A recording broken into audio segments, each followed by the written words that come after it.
হইতেই হয়। শুনেছিস তো বিভা, মাধবপুর থেকে ধনঞ্জয় বৈরাগী এসেছে। গান শুনবি বিভা?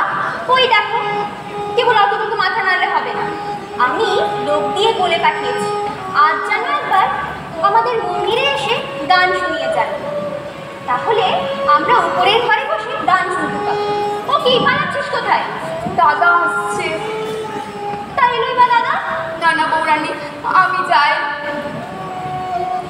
আজ ওর দাদার কাছেও মুখ দেখাতে পারছে না।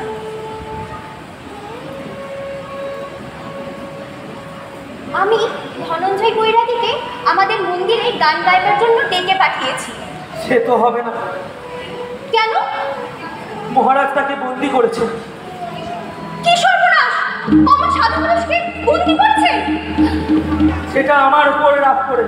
তিনি জানেন আমি ধনঞ্জয়কে ভক্তি করি। মহারাজের কঠিন আদেশেও আমি তার গায়ে হাত তুলিনি। সেজন্য আমাকে মহারাজ দেখিয়ে দিলেন রাজকার্য কেমন করে করতে হয়। কিন্তু এ যে বড় অমঙ্গলের কথা, শুনলে ভয় হয়। তিনি যেখানেই থাকুন তার কথা ভাবতে হবে না।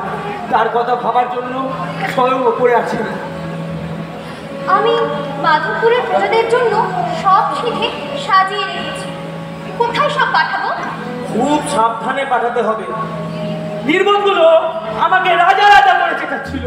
মহারাজ সেটা শুনতে পেয়েছে, নিশ্চয়ই ভালো ভাবেন। এখন যদি তোমার ঘর থেকে তাদের জন্য খাবার যায়, না জানি কি ভেবে বসে। আচ্ছা, সে আমি গোপনে বিভাকে দিয়ে পাঠিয়ে দেব। কিন্তু আমি ভাবছি কাল রাত্রে যারা পাহারায় ছিল সেই সীতারাম ভাগবতের কি দশা হবে। মহারাজ তাদের গায়ে হাত দেবেন না, সে ভয় তোমার নেই। কেন? দেখনি মহারাজ ছোট শিকারকে বধ করেন না। কেমন রমাই ভারকে সেদিন ছেড়ে দিলেন।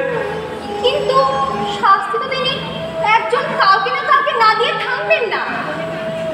তার জন্য তো আমি আছি।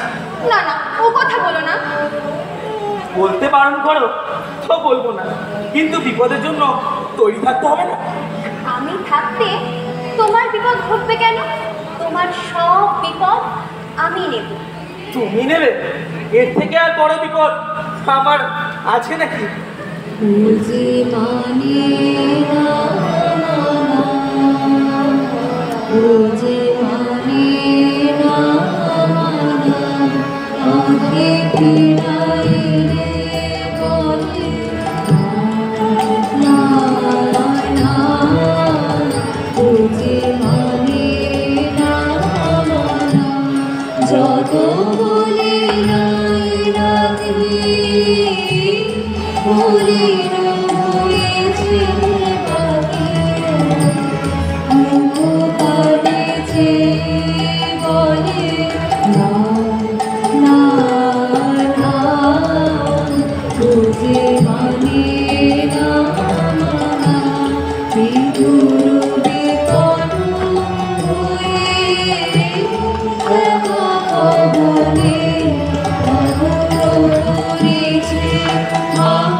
যাই হোক, সীতারাম ভাগবতের একটা অন্ন বস্ত্রের জোগাড় করে দিতে হবে। সেই জন্য তুমি কিছু ভেবো না, সেই কাজের ভার আমি নিয়েছি। না না, সে কাজে তুমি হাত দিও না। আমি দেব না তো কে দেবে? সে তো আমারই কাজ। রমা, তুমি বড় অসাবধান। আমার জন্য তুমি কিছু ভেবো না। তবে আসল ভাবনার কথা কি জানো? কি বলো? আগের দিন ঠাকুর জামাই রমাই ভারকে নিয়ে যে কাণ্ডটি করলেন তাতে বিভা লজ্জায় মরে গেছে। লজ্জার কথা বই কি? এতদিন স্বামীর অনাদরে তার বাপের পরে তার সমস্ত অভিমান ছিল, কিন্তু আজ যে তার সে অভিমান করবার মুখ রইল না। তার বাপের নিষ্ঠুরতার চেয়ে তার স্বামীর এই নিচতা তাকে অনেক বেশি বেজেছে। ভগবান বিভাকে অনেক দুঃখ দিয়েছেন, তেমনি তার সহ্য করার ক্ষমতাও দিয়েছেন। সেই শক্তির অভাব নেই। বিভা তো তোমারই বোন বটে। আমার সব শক্তি তো তুমি। তাই যদি হয় তাও তো তোমারই শক্তিতে। আমার সর্বদা ভয় হয় যদি আমি তোমাকে হারাই।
Bora na